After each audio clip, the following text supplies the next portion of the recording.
Commander Zix-7 watched the tactical display with growing satisfaction as his Corani fleet pressed their advantage.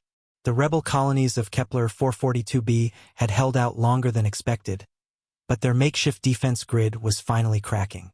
Plasma cannons carved molten scars across the planet's surface while interceptor swarms danced between the orbital stations.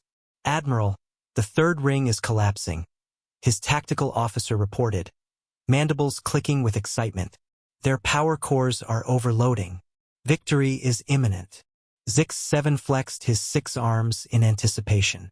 This backwater system would serve as an excellent example to other rebellious worlds. The Corani hegemony had ruled this sector for 8 centuries. No collection of primitive colonists would change that. The battle raged across a sphere of space nearly 1,000,000 kilometers wide.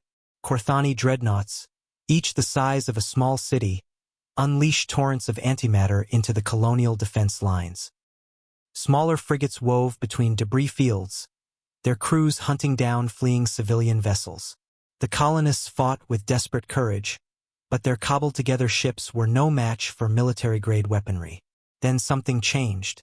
The electromagnetic spectrum went quiet. Every sensor array, every communication channel, every targeting system simply stopped. The cacophony of battle, the thunder of engines, the shriek of weapons fire, the desperate calls for reinforcement, fell into an eerie silence. "What is happening?" Zix-7 demanded, his voice cutting through the sudden hush on the bridge. His sensor officer's 4 eyes widened as she stared at her instruments. "Admiral, there's something emerging from hyperspace. The gravitational distortion is unlike anything in our databases. The stars themselves seem to bend as reality warped at the edge of the system. What materialized defied immediate comprehension. It wasn't built like Corani ships, with their organic curves and biometal hulls. Nor did it resemble the utilitarian boxes of colonial engineering.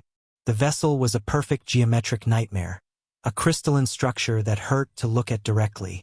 Its surface reflected light in impossible ways, creating the illusion of infinite depth. Scanner readings fluctuated wildly, reporting dimensions that changed with each measurement. Sometimes it appeared 2 kilometers long, sometimes 20. Sometimes the sensors insisted it existed in 17 dimensions simultaneously. "Identification protocols are failing," the communications officer whispered. "Whatever that is, it's not broadcasting on any known frequency."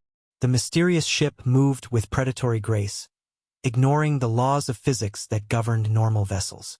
It didn't accelerate. It simply was in a new position, as if space itself rearranged around it.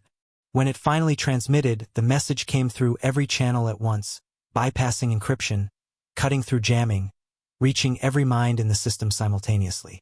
"This is UES Prometheus Rising, representing the Terran Federation. All hostile forces will cease military operations immediately." Zix-7's blood chilled. The Terrans. They were supposed to be extinct, wiped out by the hegemony's first expansion wave 3 centuries ago. Yet here was proof that humanity had not only survived but evolved beyond recognition. The human warship didn't wait for a response. Space around the largest Corani dreadnought simply folded, crushing the kilometer-long vessel into a point of light before it vanished entirely. No explosion, no debris. It was there, then it wasn't. "Impossible," Zix-7 breathed. That ship had full shields, reactive armor. Another dreadnought disappeared. Then another. Each deletion was surgical, precise, accompanied only by a brief distortion in local spacetime. The humans weren't using weapons in any conventional sense. They were editing reality, removing Corani ships from existence as casually as deleting unwanted files. The colonial defenders, who had been bracing for annihilation moments before, watched in stunned silence as their oppressors vanished one by one. The tide of battle hadn't turned. It had been rewritten. "Admiral," his tactical officer's voice cracked, "we're receiving surrender protocols from the remaining fleet commanders."